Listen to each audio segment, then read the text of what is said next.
because Drake Well, if any of you have ever been there, it's probably 100 yards from Oil Creek, and it's very flat right there, so the water table is very high, and the pit kept flooding, and that's the main reason behind the drive pipe. They would have drove that to bedrock, so the water couldn't collapse the well, or just other fragments of rock couldn't get in the well. So how about Kier? What about if he wouldn't have developed the refining process, how would the oil industry be different? Well, I feel like the shooting wells wouldn't be nearly as successful if they do. I mean, does the oil have to be refined before they shoot up the well? No, it would be refined after they get it out of the well. They refine it after they... Oh, then I guess that doesn't... Okay. Wasn't Kier the one who came up with the medical fuel oil? Yeah. Okay. Yep, he came up with that, and he refined the oil into that, or sometimes I think it was just crude oil. He was the first to refine oil. Yep. So, okay. So, without the refining process, then it wouldn't have been as easy to sell for things, and they maybe wouldn't have thought of it first for a lubricant that they used it for, or an illuminant, which was the main reason they sent Drake. How about Van Sickle? If he hadn't invented the pipeline, how would things be different?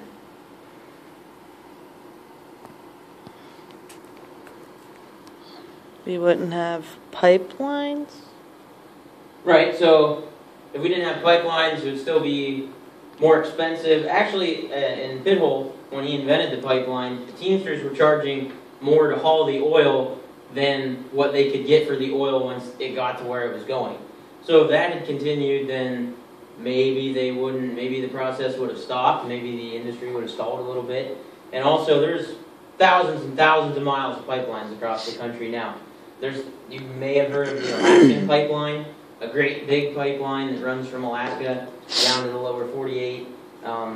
There's pipelines to some of the coastal cities like Philadelphia, New York, from places like Pennsylvania, and obviously there's a lot of there was a pipeline from Titusville area to Cleveland to Rockefeller's refineries. So it would have made transporting oil much more difficult if he hadn't done what he did. Same basically with the Densmore brothers, because their idea for a tank car of that style made it then easier for people to say, well, let's flip the tank the other way, and it would be easier to transport it. Yes. The Robertses, how about them? EAL and WB, how about them? The E stands for Edward. Does it? It does, Edward, but I don't know what the AL stands for. Alan? I was kind of thinking more like something ridiculous, like Archimedes. Adam? Amos? That's probably what it is. You looked. It may be Augustus. I'm not sure. Oh. I think Lee knows. He's totally not on this.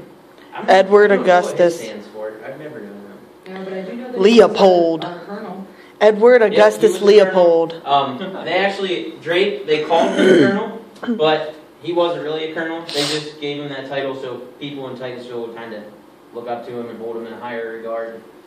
Did it work? Roberts, actually, I should have mentioned when we went over it, he was in the Civil War, he was a colonel, and he claimed to have developed the idea for the torpedo during, I believe it was the Battle of Fredericksburg, when he was watching artillery shells explode underwater. It gave him the idea of kind of the torpedo exploding. That's where he claims to have come up with the idea. Wow. So if they hadn't invented their torpedoes and the process of shooting the well, maybe the process, that would have clogged a lot of the early wells because of the wax buildup. So they wouldn't have been able to get as much, and maybe same thing as not having the pipelines. Maybe it would have slowed the industry down or held it up.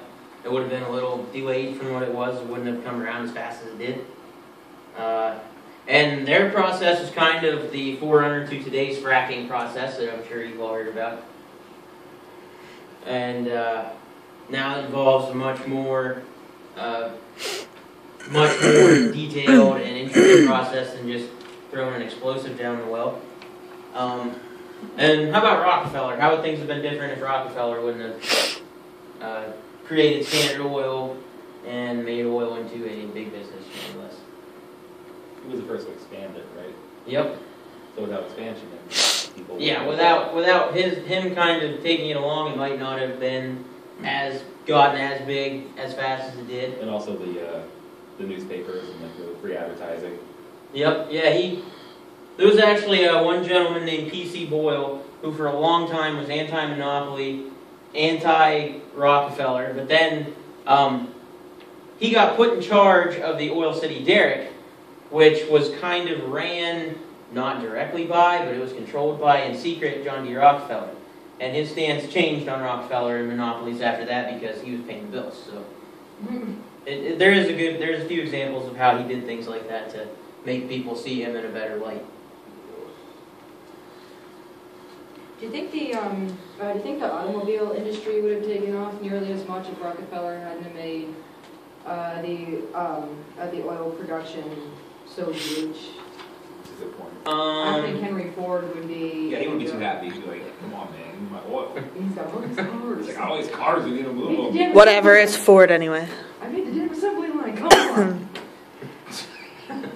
So, yeah, I mean, that could very well be his expansion of the oil industry.